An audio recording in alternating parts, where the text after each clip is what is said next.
नमस्कार अनि जोजलपा नेपाल भाषा एकाडेमीका निमित्त अनक मिडियाको प्रस्तुति र कीर्तिपुर नगरपालिकाद्वारा निर्मित रेडियो शिक्षा कार्यक्रमबाट म हरिबहादुर थापा यहाँहरूलाई हार्दिक स्वागत अभिवादन गर्दछु। कीर्तिपुर नगरपालिका वडा नम्बर 6 स्थित आदिनाथ माध्यमिक विद्यालयको म गणित शिक्षक। आज म कक्षा 10 को अनिवार्य गणित विषय लिएर यहाँहरू समक्ष उपस्थित भएको छु।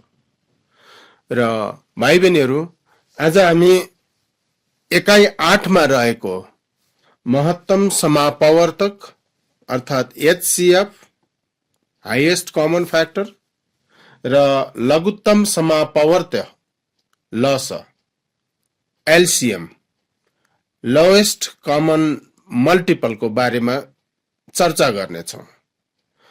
र यसको निम्ति बीजगणितका केही आधारभूत सूत्रहरू र लसमसका निमित्त आवश्यक पर्ने केही बीजगणितीय आधारभूत ज्ञानहरूबाट यसको चर्चा सुरु गरौँ। सबैभन्दा पहिला सुरु गरौँ बीजगणितका केही आधारभूत सूत्रहरूबाट। यस्ता सूत्रहरूलाई दुई भागमा बाँड्न सकिन्छ। विस्तार सूत्र एक्सपान्सन फर्मुला र खण्डीकरण सूत्र factorisation formula. Number 1 a + b को होल स्क्वायर, यसको expansion formula a² + 2ab + b² हुन्छ भने factorisation formula a - b times a - b हुन्छ। Number 2 a - b whole square, expansion formula हो भने a² - 2ab + b²। Factorisation formula हो भने a - b times a - b। त्यस्तै a² + b² को लागि एक्सपान्सन गर्नु छ भने a + b को होल स्क्वायर - 2ab अथवा a - b को होल स्क्वायर + 2ab गर्न सकिन्छ। र यसलाई खण्डीकरण गर्न अर्थात् फ्याक्टराइजेसन गर्न चाहिँ सकिँदैन। नम्बर 4 a² - b², यसको एक्सपान्सन फर्मुला हुँदैन र यसलाई खण्डीकरण गर्नु पर्यो भने a + b times a - b हुन्छ। नम्बर 5 a + b को होल क्यूब, यसलाई विस्तार गर्नु पर्यो भने a³ + 3a² b + 3ab² + b³ हुन्छ। अनि खण्डीकरण गर्नु पर्यो भने a + b times a + b times a + b अर्थात् 3 पटक a + b लाई इन्टु गरेर लेख्ने। नम्बर 6 मा a - b को होल क्यूब, यसलाई विस्तार गर्नु पर्यो भने a³ - 3a² b + 3ab² - b³ र खण्डीकरण गर्नु पर्यो भने a - b times a - b times a - b अर्थात् अघि जस्तै a - b लाई 3 पटक इन्टु गरेर लेख्ने। नम्बर 7 a³ + b³, यसको विस्तार गर्नु पर्यो भने a + b को whole cube - 3ab times a + b र खण्डीकरण गर्नु पर्यो भने a + b times a² - ab + b² हुन्छ। अनि a³ - b³ नम्बर 8 मा a³ - b³ लाई विस्तार गर्नु पर्यो भने एक्सपान्सन गर्नु पर्यो भने a - b को whole cube + 3ab times a - b हुन्छ। र यसैलाई खण्डीकरण गर्नु पर्यो भने a - b times a² + ab + b² हुन्छ। र अन्त्यमा number 9 a to the power 4 plus a square b square plus b to the power 4 स्वरूपको अभिव्यञ्जक छ भने यसलाई विस्तार गर्न सकिँदैन, तर खण्डीकरण गर्न सकिन्छ। यसको निम्ति a square plus ab plus b square times a square minus ab plus b square सूत्र प्रयोग हुन्छ। र यी त भए बीजगणितका केही आधारभूत सूत्रहरूको बारेमा चर्चा। अब हामी लागौं खण्डीकरण भनेको के हो। यसको एउटा उदाहरणबाट धारणालाई प्रष्ट पार्ने काम गरौं। जस्तै एउटा संख्या लिऊ 6 र 6 लाई टुक्र्याउने काम गरौं। 6 लाई विभिन्न तरिकाले टुक्र्याउन सकिन्छ। जस्तै 6 इक्वल टु 2 प्लस 4 लेख्न पनि सकिन्छ र त्यही 6 लाई 6 इक्वल टु 2 इन्टु 3 लेख्न पनि सकिन्छ। 6 लाई 2 र 4 को रूपमा अर्थात 2 प्लस 4 को रूपमा लेख्दा पनि यसका टुक्राहरू 2 र 4 भए। 6 लाई 2 इन्टु 3 को रूपमा लेख्दा पनि 2 र 3 चाहिँ यसका टुक्राहरू हुन्। तर प्लस को रूपमा व्यक्त गरिन्छ भने त्यो खण्डीकरण हुन सक्दैन। खण्डीकरणको निमित्त बीचमा गुणन चिन्ह आवश्यक हुन्छ। त्यसैले 6 लाई जब हामी 2 इन्टु 3 को रूपमा व्यक्त गर्छौं भने त्यो चाहिँ खण्डीकरण हो। यसरी खण्डीकरण हुनको निमित्त टुक्राहरूको बीचमा गुणन चिन्ह आवश्यक पर्दो रहेछ भन्ने कुरा विद्यार्थी भाइ बहिनीहरूले बुझ्नु आवश्यक छ। अब हामी खण्डीकरण कसरी कसरी गर्न सकिन्छ भन्ने बारेमा छोटो चर्चा गरौं। खण्डीकरण गर्नको निमित्त विभिन्न तरिकाहरू छन्। जस्तै अवस्था अनुसार कहिले सूत्र प्रयोग गर्न सकिन्छ, कहिले काहीँ साझा लिएर पनि खण्डीकरण हुन्छ, कहिले काहीँ फर्स्ट इन्टु लास्ट मेथडबाट पनि खण्डीकरण हुन्छ र कहिले काहीँ पदहरूलाई अगाडि पछाडि मिलाएर त्यसपछि साझा लिने अथवा सूत्र लगाउने प्रक्रियाबाट पनि खण्डीकरण हुन्छ। यसरी मुख्यतः 4 तरिकाले खण्डीकरण गर्न सकिन्छ। यसरी हामीले सूत्र र खण्डीकरणको बारेमा चर्चा गरिसकेपछि अब हामी लागौं मस लस तिर। सबैभन्दा पहिला सुरु गरौं मस भनेको के हो। 2 वा 2 भन्दा बढी अभिव्यञ्जकहरूको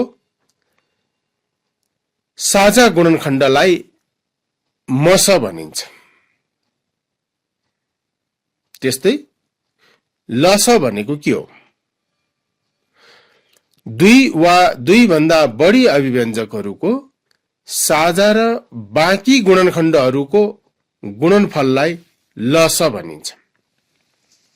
यसरी मस र लसको सामान्य परिचय पछि अब यसका केही उदाहरणहरूको बारेमा चर्चा गरौं र यसका उदाहरणहरूमा जानुभन्दा पहिला खण्डीकरणका केही सामान्य अभ्यास बारे चर्चा गरौं। जस्तै x cube minus y cube अभिव्यञ्जकलाई खण्डीकरण गर भन्यो। अब x cube minus y cube को सबैभन्दा पहिला स्वरूप पहिचान गर्नु पर्यो। यो कुन स्वरूपको अभिव्यञ्जक हो त यसलाई हामीले ध्यानपूर्वक निहाल्यौं भने यो अघि हामीले चर्चा गरेका सूत्रहरू मध्ये a cube minus b cube स्वरूपसँग मिल्दछ। त्यसैले यसलाई a cube minus b cube स्वरूपको सूत्र प्रयोग गरेर खण्डीकरण गर्न सकिन्छ। जस अनुसार x cube minus y cube equal to x minus y times X square plus xy plus y square हुन्छ।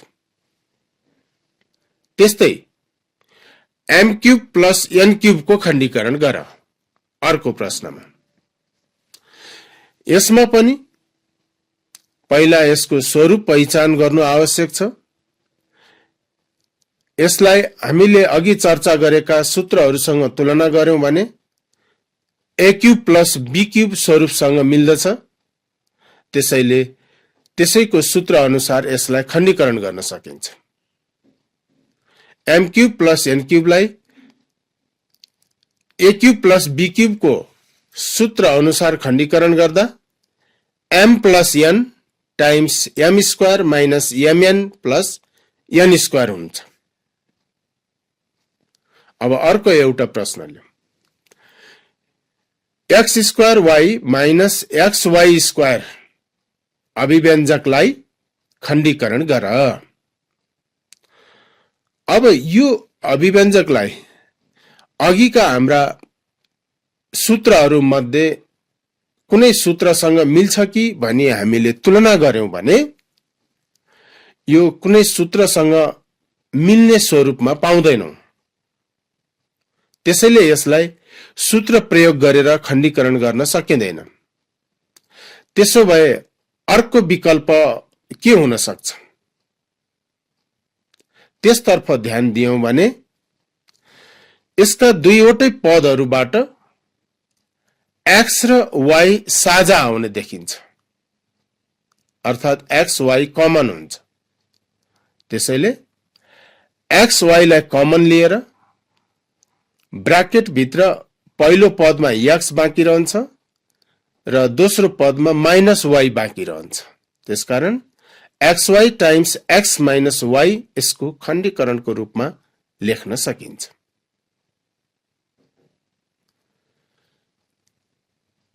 अर्को प्रश्न, p स्क्वायर माइनस q स्क्वायरलाई खण्डीकरण गर्नुहोस्।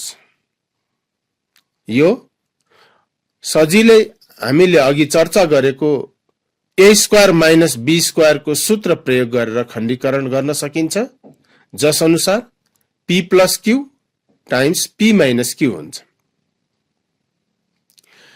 यसरी हामीले खण्डीकरण सम्बन्धी केही आधारभूत उदाहरणहरूको बारेमा चर्चा गरिसकेपछि अब हामी मसको अभ्यास सुरु गरौं। भाइ बहिनीहरू, हामीले मस भनेको के हो भन्ने बारेमा अगाडि नै चर्चा गरिसक्यौं। दिएका अभिव्यञ्जकहरू मध्ये साझा गुणनखण्ड त्यसको मस हुन्छ भन्ने हामीले ज्ञान प्राप्त गरिसकेका छौं। यही आधारमा अब हामी केही उदाहरणहरू चर्चा गरौं। जस्तै एउटा प्रश्न लियौं जसको पहिलो अभिव्यञ्जक x square y minus xy square र दोस्रो अभिव्यञ्जक x cube minus 2x square y plus xy square को मस निकालौं। अब यसको सल्युसनमा पहिलो अभिव्यञ्जक लियौं, त्यसलाई खण्डीकरण गरौं, दोस्रो अभिव्यञ्जक लियौं, त्यसलाई खण्डीकरण गरौं र खण्डीकरण गरिसकेपछि दुवै अभिव्यञ्जकका साझा गुणनखण्डहरू पहिचान गरौं र त्यो नै यसको मस हुन्छ। सुरु गरौं पहिलो अभिव्यञ्जकबाट। पहिलो अभिव्यञ्जक भनेको x square y minus xy square. यसलाई कुनै सूत्र प्रयोग गर्न सकिँदैन, बरु यसमा xy साझा आउने देखिन्छ। त्यसैले xy लाई साझा लिइदियौं भने ब्राकेट भित्र बाँकी रहेको x माइनस y लेख्न सकिन्छ। दोस्रो अभिव्यञ्जक x cube minus 2x square y plus xy square. यसमा पनि तीनवटै पदबाट हामी x साझा लिन सक्छौं र ब्राकेट भित्र पहिलो पदमा x स्क्वायर बाँकी रहन्छ, दोस्रो पदको ठाउँमा माइनस 2xy र तेस्रो पदको ठाउँमा प्लस वाई स्क्वायर बाँकी रहन्छ। यति लेखिसकेपछि अब यसलाई अझै केही गर्न सकिन्छ कि भनी विचार गरियो भने यसलाई सूत्र लगाउन सक्ने अवस्थामा हामी देख्छौं, किनकि यसको बाँकी गुणनखण्ड x square minus 2xy plus y square हाम्रो बीजगणितको a square minus 2ab plus b square स्वरूपसँग मिल्ने देखिन्छ र यो भनेको a माइनस b को होल स्क्वायर हुन्छ, अर्थात हाम्रो हिसाबमा x माइनस y को होल स्क्वायर हुन्छ। अब x माइनस y को होल स्क्वायरलाई यतिकै राख्न पनि सकिन्छ र त्यसलाई दुईवटा x माइनस y को रूपमा व्यक्त गर्न पनि सकिन्छ। यति गरिसकेपछि अब हामी दुईटै अभिव्यञ्जकका गुणनखण्डहरू मध्ये साझा गुणनखण्डहरू के छन् भनी अवलोकन गर्यौं भने x र x माइनस y साझा गुणनखण्डको रूपमा हामी देख्न सक्छौं। त्यसैले यसको मस बराबर x times x minus y हुन्छ। अर्को प्रश्न लिउँ। x cube plus 2x square plus x र दोस्रो अभिव्यञ्जकको रूपमा x क्यूब माइनस x। सुरु गरौं पहिलो अभिव्यञ्जकको खण्डीकरणबाट। x cube plus 2x square plus x अभिव्यञ्जकमा हामी x कमन आउने देख्छौं। त्यसैले x लाई कमन लिँदा ब्राकेट भित्र x square plus 2x plus 1 बाँकी रहन्छ। अब यो x square plus 2x plus 1 लाई फेरि हामी सूत्रमा व्यक्त गर्न सक्छौं, किनकि पहिलो पद x स्क्वायरलाई जस्ताको त्यस्तै राखेर तेस्रो पद 1 लाई 1 को स्क्वायरमा राख्यो भने बीचको 2x लाई हामी 2 इन्टु x इन्टु 1 को रूपमा लेख्न सक्छौं र यसो गर्दा a square plus 2ab plus b square सूत्र प्रयोग गर्न सकिन्छ, जस अनुसार x प्लस 1 को होल स्क्वायर हुन्छ। त्यसैले x टाइम्स x प्लस 1 को होल स्क्वायर हुन आउँछ र यसलाई फेरि हामी टुक्र्याउन सक्छौं दुईवटा x प्लस 1 मा। यदि त्यसो गर्ने हो भने x times x plus 1 times x plus 1 हुन्छ र x प्लस 1 को होल स्क्वायरलाई नटुक्राइकन पनि गर्न सकिन्छ। अब दोस्रो अभिव्यञ्जकको खण्डीकरण गरौं, x क्यूब माइनस x। यसमा हामी सजिलै देख्न सक्छौं x कमन छ। अब x कमन लिइसकेपछि ब्राकेट भित्र पहिलो पदमा x स्क्वायर र दोस्रो पदमा माइनस 1 बाँकी रहन्छ र यसलाई अलिकति ध्यान दियौं भने हामी a square minus b square को सूत्र प्रयोग गर्न सक्ने अवस्थामा देख्छौं, अर्थात x स्क्वायरलाई x स्क्वायर नै राखेर माइनस अनि 1 लाई 1 को स्क्वायर को रूपमा व्यक्त गर्ने हो भने यसलाई a square minus b square को सूत्र प्रयोग गर्न सकिन्छ। त्यसैले यो x अनि x plus 1 into x minus 1 को रूपमा व्यक्त हुन्छ। यसरी दुवै अभिव्यञ्जकलाई खण्डीकरण गरिसकेपछि यसका साझा गुणनखण्डहरू अवलोकन गरौं, पहिचान गरौं। यहाँ x र x प्लस 1 साझा गुणनखण्डको रूपमा रहेको पाउनेछौं। त्यसैले मस बराबर x टाइम्स x प्लस 1 हुन्छ। त्यसैगरी अर्को समस्या लिउँ। पहिलो अभिव्यञ्जकमा x square plus x plus 1 र दोस्रो अभिव्यञ्जकमा x क्यूब माइनस 1। सुरु गरौं पहिलो अभिव्यञ्जकको खण्डीकरणबाट। x square plus x plus 1। यो अभिव्यञ्जकलाई हामी कुन तरिकाले खण्डीकरण गर्न सकिन्छ भनी सोचौं त। यसमा केही कमन आउला? केही कमन आउने त देखिँदैन। उसो भए यसमा कुनै प्रकारको सूत्र प्रयोग हुन्छ कि? त्यो पनि यसमा सम्भावना छैन। यसलाई फर्स्ट इन्टु लास्ट मेथडबाट खण्डीकरण गर्न सकिएला त? त्यो पनि सम्भव छैन। के उसो भए पदहरू मिलान गरेर पदहरू अगाडि पछाडि गर्दा खण्डीकरण गर्न सकिन्छ? अभ्यास गरौं त। त्यो पनि सकिन भाइ बहिनीहरू। यसरी कहिलेकाहीँ यस्ता अभिव्यञ्जकहरू हुन्छन् जसलाई केही गर्न सकिँदैन। त्यस्तै अभिव्यञ्जकहरू मध्ये यो अभिव्यञ्जक पनि हो। यसरी केही पनि गर्न नसकिने अर्थात् कुनै पनि तरिकाले खण्डीकरण गर्न नसकिने अभिव्यञ्जक छ भने त्यसलाई जस्ताको त्यस्तै सारेर छोडिदिने।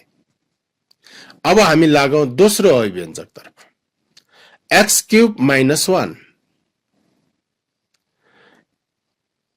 यसमा x क्यूबलाई x क्यूब नै राखेर माइनस अनि 1 लाई 1 को क्यूबको रूपमा x जस्तै क्यूबकै रूपमा व्यक्त गर्ने हो भने बीजगणितको आधारभूत सूत्रहरू मध्ये a cube minus b cube स्वरूपसँग मिल्दछन्। त्यसैले यसलाई यो स्वरूपको सूत्र अनुसार खण्डीकरण गरौं, जस अनुसार x minus 1 times x square plus x into 1 plus 1 square हुन्छ। अर्थात् x minus 1 times x square plus x plus 1 हुन्छ। अब दुवै अभिव्यञ्जकका साझा गुणनखण्डहरू खोजी गरौं। हामी सजिलै देख्न सक्छौं x square plus x plus 1 साझा गुणनखण्डको रूपमा रहेको छ। त्यसैले यो नै मस हुन्छ। अर्थात् मस बराबर x square plus x plus 1 भयो। अब फेरि अर्को प्रश्न लिऊ। मस निकाल। पहिलो अभिव्यञ्जक x स्क्वायर माइनस xy र दोस्रो अभिव्यञ्जक x square minus y square.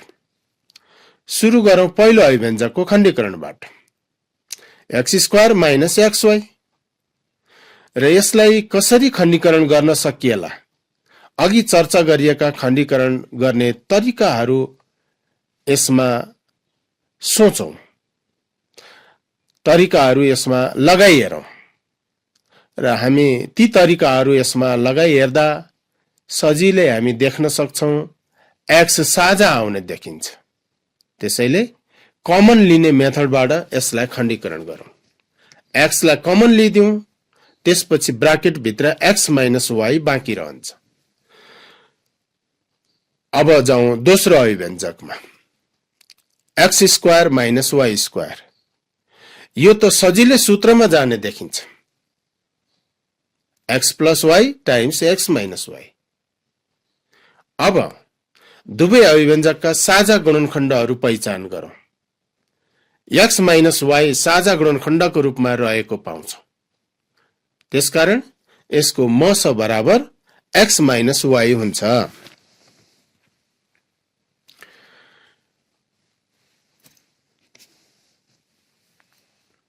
त्यसै